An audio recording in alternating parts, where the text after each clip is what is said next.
Convido, então, a senhora Anaí Fagundes Dias Fonseca, que é médica psiquiátrica pela Universidade Federal do Rio Grande do Sul, analista junguiana pelo Instituto Junguiano do Rio Grande do Sul, diretora de divulgação da Associação de Psiquiatria, coordenadora do Núcleo de Psiquiatria e Espiritualidade da Associação de Psiquiatria, coordenadora do Departamento de Estudos sobre Espiritualidade do Instituto Junguiano, membro do Comitê de Estudos e Pesquisas em Espiritualidade e Saúde Mental da Associação Brasileira, professora do curso de especialização em Saúde e Espiritualidade das Faculdades Monteiro Lobato, coordenadora do Grupo de Estudos de Psicologia Espírita de Joana de Ângeles, vice-presidente da Associação Médico Espírita do Rio Grande do Sul e integrante da seção de Religião, Espiritualidade e Psiquiatria, é isso? Da Associação Internacional de Psiquiatria. A senhora Anaí apresenta o tema O Futuro do Homem, o que a morte tem a nos ensinar.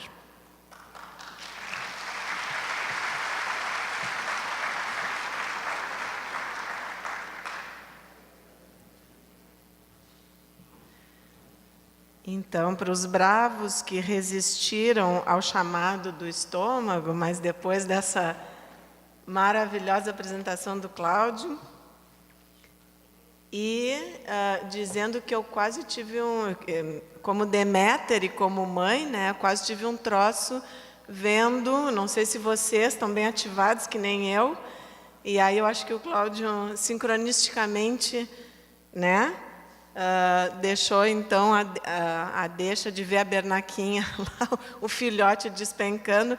Então, nós vamos justamente falar sobre o que a morte tem a nos ensinar. Então, eu me baseei no livro O Homem Integral, da Joana de Ângeles, em que ela coloca a morte e seu problema. Então, a Joana falando, fatalidade biológica, a morte é fenômeno habitual da vida. Na engrenagem molecular, associam-se e desagregam-se partículas, transformando-se através do impositivo que as constitui em face da finalidade específica de cada uma. Por efeito, o mesmo ocorre com o corpo, no que resulta o fenômeno conhecido como morte. Parece complicado. Então, vou propor para vocês, como junguiana, para vocês verem qual é a imagem mental que vocês têm da morte, para vocês se conectarem. E eu trouxe para vocês uma imagem que eu gosto muito, me conecto muito com essa imagem da morte. Vou mostrar para vocês. O que vocês acham? Não, depois de falarem de TPM, né, gente? Eu acho que cai muito bem. Não sei se vocês viram, todo mundo que me conhece sabe que eu sou meio nerd, né? Se vocês viram esse filme que se chama Encontro Marcado, né? É Meet Joe Black. E esse é o Brad Pitt novinho, ele encarna a morte. E ele vai buscar o pai da mocinha. Né? Se lembrem, quem viu o filme, eu gostaria de me confrontar com essa morte. Ficaria bem feliz, não sei se as mulheres aqui também, acho que a maioria. E ele se apaixona, ele achou interessante a vida do pai dela, né, que ele veio buscar, e aí resolve ficar um pouco no pedaço. E aí ele se apaixona pela filha do homem que ele veio buscar. Olhem que bonito aquela frase que está ali, está em inglês, eu não sei mexer muito dessas tecnologias, então vou traduzir para vocês. Quando ele diz o quanto que ele passou a amar ela, ele diz, pegue o amor, multiplica pelo infinito e leve às profundidades do para sempre. E ainda assim você vai ter uma pequena olhadela, uma pequena noção do que eu sinto por você. Olha que bonito, né? Vocês não iriam com essa morte? Vamos combinar, eu iria, gente. Então, a Joana de Ângeles diz que, desinformado quanto aos mecanismos da forma e da funcionalidade orgânica, desestruturado psicologicamente, como o Cláudio bem comentou agora na palestra dele, o homem teme a morte em razão do atavismo representativo do fim da vida, da consubção do ser. E ela vai dizer que a morte é um fenômeno íncito da vida, que não pode ser desconsiderado. Neuroses e psicoses graves se estabelecem no indivíduo em razão do medo da morte. Numa análise psicológica profunda, o homem teme a morte porque receia a vida. Olha que interessante, né? Eu me conectei muito com o voo ali do filhotinho. E claro que a gente, no caso eu como mãe, né, mãezona, tenho essa dificuldade, ainda bem que existem os pais, né, deixa a criatura aí, deixa cair, e por isso que a gente tem que ter as parcerias na vida, porque a nossa biologia, quem é mãe, aqui tem várias mães, e enfim, as mulheres e os homens também, enfim, tem essa força do cuidador dentro da gente. A gente quer que as criaturas não sofram, mas o sofrimento, e eu quase tive um troço, porque ainda está na minha tela mental, isso ajudaria a fazer isso com a gente. Aquele filhotinho tão fofinho, despencando, batendo, ai meu Deus, está quebrando tudo dentro da criatura. E aí o que acontece? Acontece que ele precisava fazer esse voo, né? Como o Cláudio bem disse. Então, numa análise psicológica profunda, a Joana está dizendo, o homem teme a morte porque receia a vida. Transfere inconscientemente o pavor da existência física para o da destruição ou transformação dos implementos que a constituem. Olha que fantástico o que a Joana está dizendo. Então, é a partir de um outro ponto de vista. Né? Porque se a gente já pensamos, depois de todo esse seminário maravilhoso, e a gente refletir bastante aqui com a nossa amada Joana e com os mentores da espiritualidade que tentam passar e nos lembrar, enfim, de todas essas reflexões.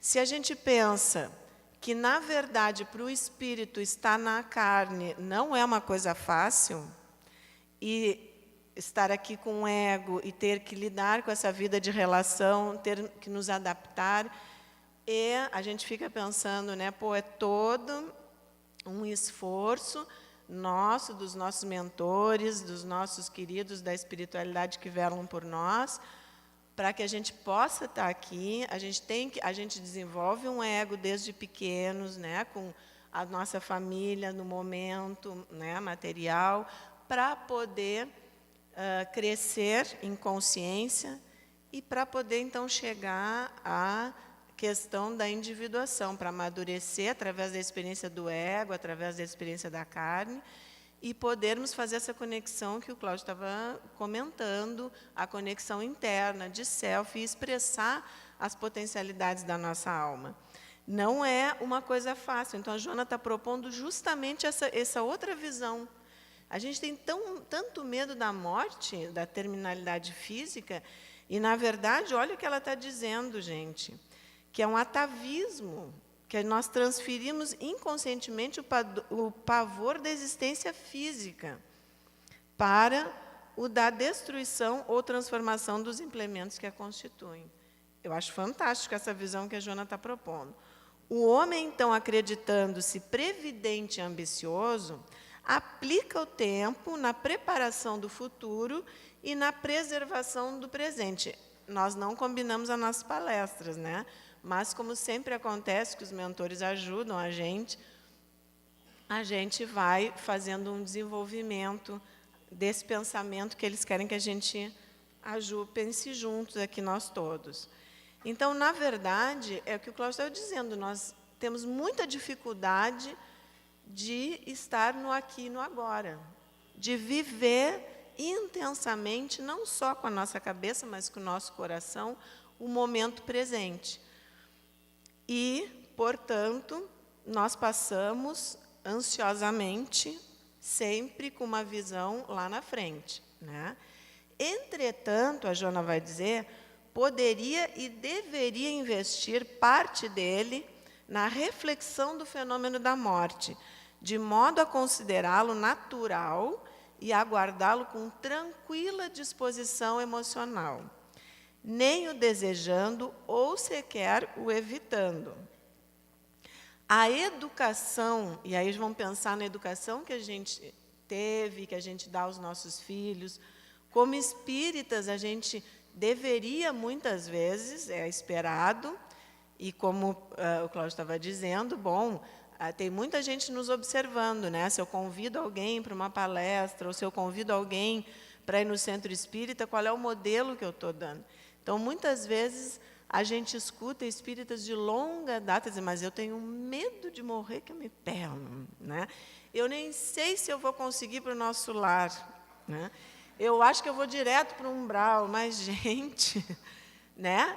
Imagina, bom, desses anos de espiritismo, a pessoa está falando assim, né? O que resta para o, né? Enfim, para as pessoas que nem pensaram, nem se conectaram com o espírito. Então, a educação, a Joana falando, que se lhe ministra desde cedo ao homem, em face do mesmo atavismo apavorante da morte, é centrada no prazer, nas delícias do ego, como estava sendo falado, nas vantagens que pode retirar do corpo, sem a correspondente análise da temporalidade e fragilidade de que se reveste. Quando o Cláudio estava falando, estava me lembrando, eu não sabia desse caso, é o diretor, enfim, do filme aquele sobre Deus, não é? Estava falando. É muito legal aquele filme com Morgan Freeman, né? É o Todo-Poderoso.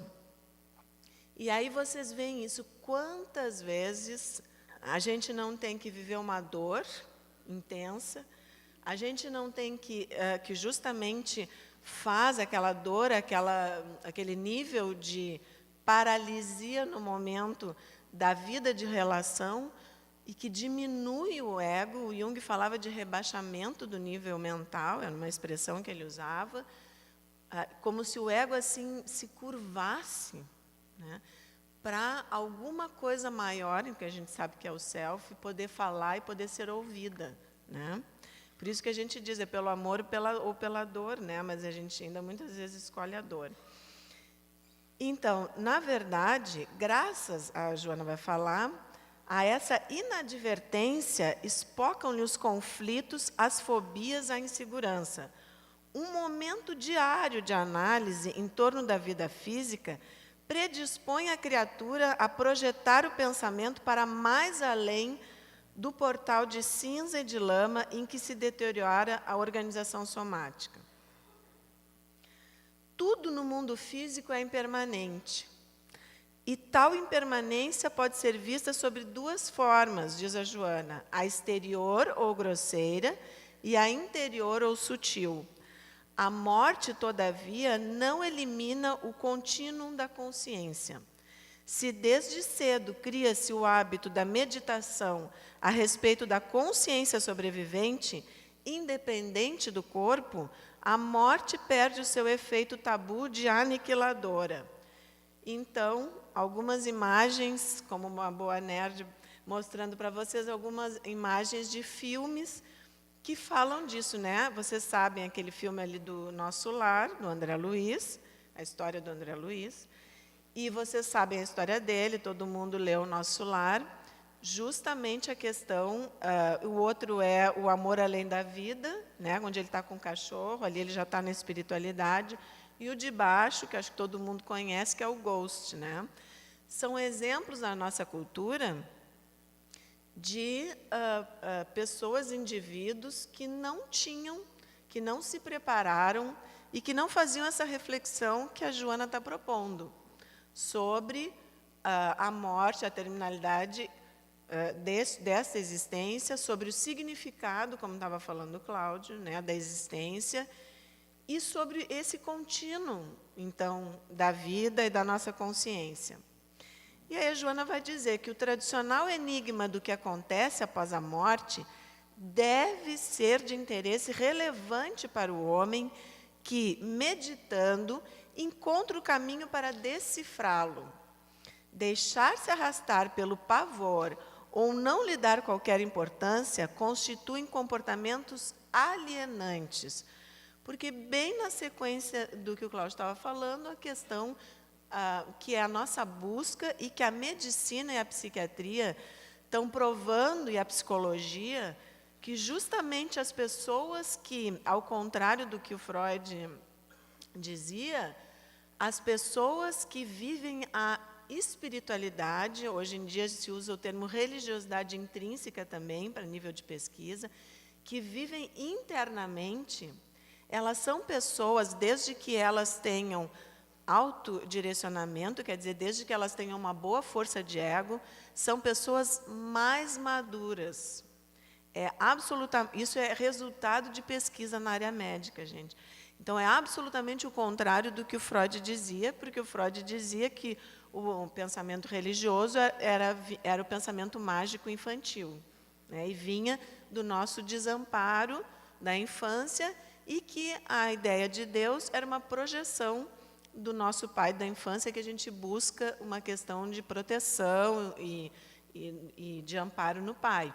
O que, em termos de ego, não está muito equivocado, se a gente pensar no ego, enfim, no complexo da criança. Acontece que, como bem mostrou o Cláudio, o Freud não aprofundou. Ele ficou a nível de ego. Então, no momento que o Jung, enfim, aprofunda realmente na alma e chega na questão do self, né, aí nós temos o entendimento do que agora, anos depois, décadas depois, as pesquisas médicas estão confirmando que as pessoas mais espiritualizadas são pessoas mais maduras e mais saudáveis. Então, a Joana continua dizendo que a intuição da vida, o instinto de preservação da existência, as experiências psíquicas do passado e parapsicológicas do presente, atestam que a morte é um veículo de transferência do ser energético pensante, de uma fase ou estágio vibratório para outro, sem expressiva alteração estrutural da psicologia. Então, muitas vezes nas aulas, e tem alunos meus aqui, nas aulas do nosso curso da Joana, e muitas vezes as pessoas perguntam, mas Anaí, como é que é essa história? Logo depois que a gente morre, como é que fica o ego? Como é que a gente fica? Então, a Joana está respondendo, né, que não há expressiva alteração estrutural da psicologia. Assim, e vamos pensar bem nisso, gente, assim morre-se como se vive, com os mesmos conteúdos psicológicos que são os alicerces e inconsciência, né, do eu racional, a consciência. Por isso que o Espiritismo, enfim, busca trazer muito, e várias outras religiões e linhas psicológicas, a questão da reforma íntima. Vamos fazer aqui e agora o nosso desenvolvimento, vamos fazer a nossa conexão com a alma, né, vamos deixar o nosso self nos guiar, vamos trabalhar os nossos egos para que eles possam ouvir melhor, conversar melhor com o self, estar mais conectados, para realmente nós podermos fazer essa passagem de uma forma em paz, mais tranquila e confiante. E alguns exemplos que vocês conhecem. Quem viu o filme Nosso Lar, como é que chegou o André Luiz na espiritualidade? Né? Vocês se lembrem? Com a mesma carga de orgulho. Vocês se lembram dele roubando a sopinha do colega dele de lá? Gente, isso que ele já tinha saído do umbral, já estava lá, né, sendo tratado. E a impaciência dele ouvindo o colega do lado que reclamava, estava, coitado, meio perturbado, né? O André Luiz, uma mesma estrutura psicológica, né, na sequência do desencarne. E ali outra cena do Amor Além da Vida, que a esposa dele, ali estava também no umbral, né? Não sei se vocês se lembram, que ele resolve ir lá buscar ela e tentar despertar ela. E ela está na mesma perturbação, porque ela tinha se suicidado, né? Ela está na mesma perturbação de antes do desencarne. Tem esse livro que eu gosto muito, A Roda da Eternidade, da Ellen Graves, e ela vai dizer o seguinte: a matéria nada mais é do que energia num certo estado de vibração, e não altera a mente, que permanece e que possui, nos primeiros estágios após a morte, uma forma muito semelhante à que mostrava quando estava numa casa de carne. A mente parece continuar em sua costumeira rotina, depois do desaparecimento do corpo físico, isto é, continua obtusa, teimosa, cega, colérica e rancorosa, tipo com TPM, né? Ou une-se gloriosamente à sua alma, tornando-se um com o poder de Deus. Qual é o que nós vamos escolher, gente? Acho que a gente tem que pensar bem nisso. Então, a nossa querida Joana dizendo que reservar espaços mentais para o desapego das coisas, das pessoas e das posições, analisando a inevitabilidade da morte, que obriga o indivíduo a tudo deixar, é uma terapia saudável e necessária para um trânsito feliz pelo mundo objetivo. Então, não é como a gente poderia, ai, que coisa mórbida, né? Ficar pensando na morte. Muito antes, pelo contrário. A gente fazer essa reflexão, mas do ponto de vista, como dizia o Cláudio, do significado da existência, é necessário para um trânsito feliz pelo mundo objetivo. Eu quero dar o meu testemunho, que também foi colocada num grupo do WhatsApp, que eu quase tive um ataque, enfim...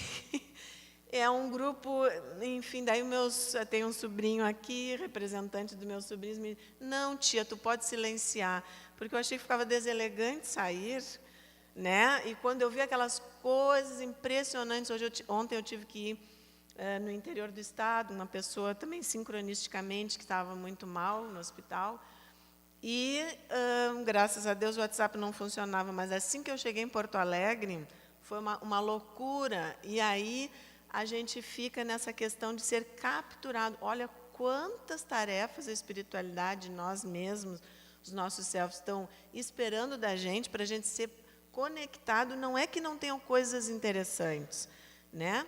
Eu acho muito bonitinho como mulher, os homens aqui podem ficar meio indignados.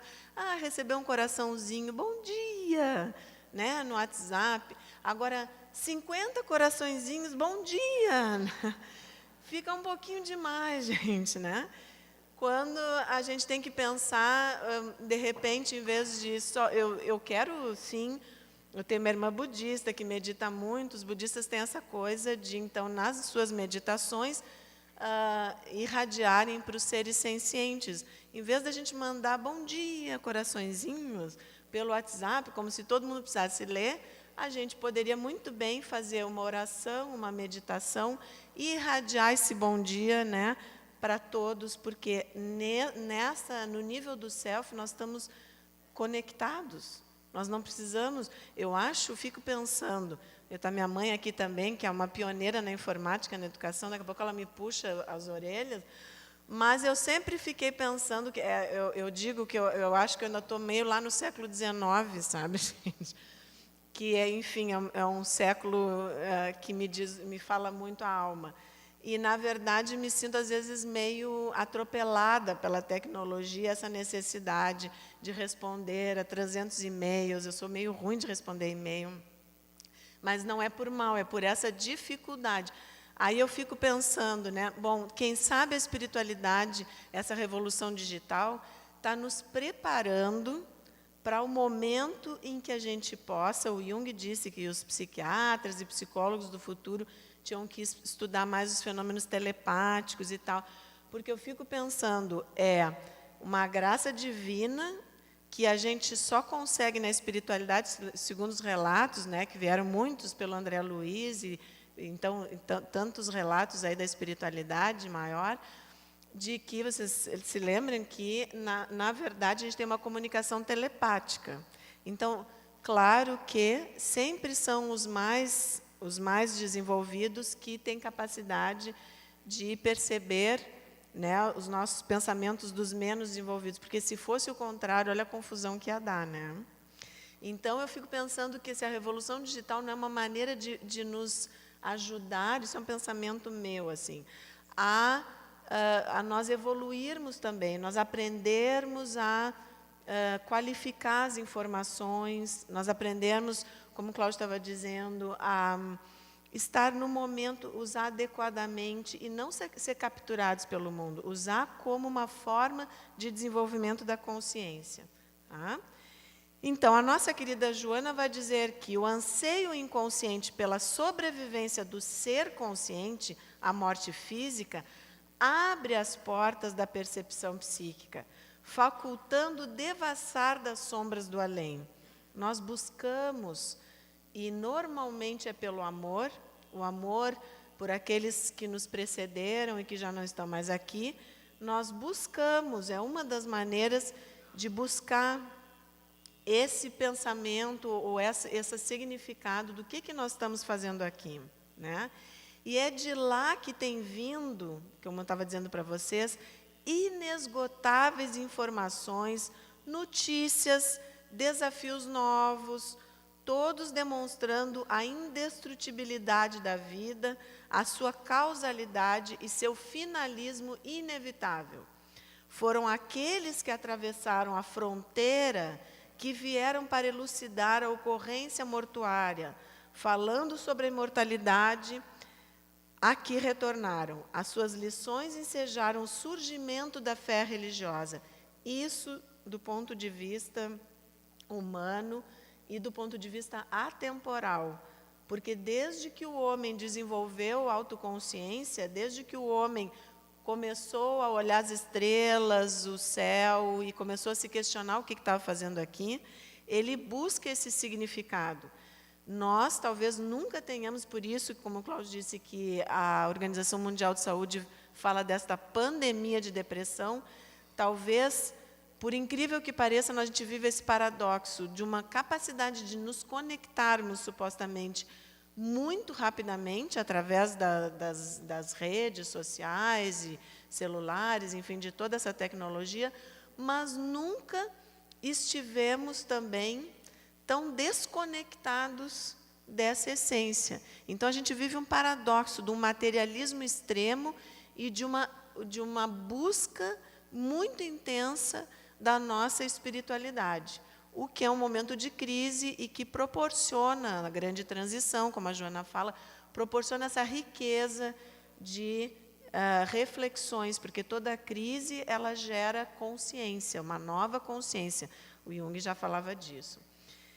Então, é de lá que tem vindo inesgotáveis informações do além, notícias, desafios novos, todos demonstrando a indestrutibilidade da vida e a sua causalidade e seu finalismo inevitável. Foram aqueles que atravessaram a fronteira, que vieram para elucidar a ocorrência mortuária, falando sobre a imortalidade a que retornaram. Cunhou-se a expressão, os mortos conduzem os vivos, a Joana falando. Tal a ingerência que tem aqueles no comportamento destes. Eliminando-se o exagero, temos que eliminar o exagero, isso é importante, o intercâmbio psíquico e físico se dá com mais frequência entre eles do que supõem os desinformados. E isso constitui bela página do livro da vida, facultando ao ser pensante a compreensão e certeza da sua eternidade, bem como ensejando atender às excelentes possibilidades de crescimento desalienante e a perspectiva da plenitude. Então, quando eu escuto algum irmão de caminhada, principalmente da seara espírita, dizendo, mas eu tenho medo da morte e tal, eu li e tal, mas não consigo vencer esse medo da morte, eu sempre fico pensando essa questão.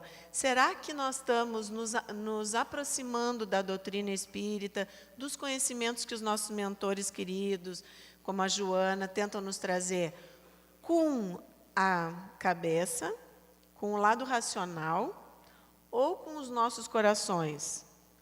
Porque quando atinge o coração, aí nós vivemos a religiosidade intrínseca, a espiritualidade.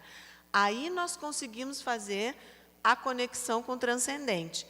Sem atingir o coração, nós vamos estar falando, podemos dar palestras maravilhosas, podemos estudar vários autores, mas não muda nada.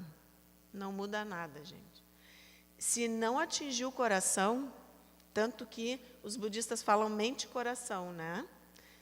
Se a nossa mente e nosso coração não estiver integrado, nós não conseguimos mudar. Nós vamos saber muita teoria, vamos fazer várias vezes o curso da Joana de Ângeles, que nós estamos sempre, a Mergues e os outros queridos do Brasil inteiro, estão sempre de braços abertos, mas não vamos conseguir realmente, em relação à morte, por exemplo, acabar com pavor. Não vamos conseguir. Então, a Joana fala também, nesse capítulo, sobre a comunicação dos espíritos. E aí, nesses dois, olha que coisa maravilhosa, né? O Ghost, todo mundo deve ter visto essa cena, que é a última do filme, e que ele dá um beijo espiritual nela. Se você se lembra, então, os espíritos de luz estão esperando ele, né? Aparece um túnel, e ele diz para ela, sabe, Molly, o amor que a gente sente dentro, a gente leva com a gente. Não sei se vocês se lembram dessa fala. Eu, como sou uma romântica incurável, ficou gravada, o passarinho se despencando também, viu? Ficou gravado na minha tela mental. Mas essa, eu ainda estou um pouco traumatizada, mas essa é uma fala que está gravada, que eu fico pensando assim, e eu estou lá no meu leito de morte, já foi tantas pessoas que me seguiram, porque vocês sabem, tem uma psiquiatra fantástica, Elizabeth Kubler-Ross, que escreve a parte de tanatologia nos livros de psiquiatria, e ela mesma, o último livro dela é fantástico, ela mesma fala das experiências, e ela foi das primeiras a falar sobre as visões no leito de morte, que muitos médicos materialistas ainda dizem, né, não, a produção do cérebro, pela quantidade de medicamentos, assim como falam das EQMs, das experiências de quase morte. E a gente tem relatos fantásticos, tem pesquisadores agora, né, que acabamos de ir no congresso da AMI Brasil, lá de Goiás, veio o Pim Van Lommel, que é um psiquiatra, um grande psiquiatra pesquisador das EQMs, ele é holandês, e que justamente estão comprovando, enfim, tem comprovações já científicas dessa questão da continuidade da consciência e, portanto, de um outro plano, né, que para os nossos egos, para os nossos cinco sentidos, parece uma coisa, né, muito difícil de conceber. Mas o Jung também trabalhou muito, eu sempre recomendo aquele filmezinho que está no YouTube, Face to Face, que é o Jung falando já mais velho, mais no final da vida, aquilo ali foi poucos anos antes dele morrer, e o repórter pergunta para ele sobre a terminalidade, ele acompanhou muitos pacientes morrendo, e ele vai dizer o seguinte, a psique não sabe que vai morrer. No sonho, morrer como as pessoas concebem, né? A terminalidade da vida, da existência. Nos sonhos, como o Cláudio disse, né, foi dos acadêmicos, enfim, dos estudiosos da alma que mais analisou sonhos, não sei se ele não foi o que mais analisou, né, a gente tem evidências da continuidade da consciência, né? Então, vamos construir, nós vamos acabar com esses medos, com esses atavismos, como diz a Joana, e vamos viver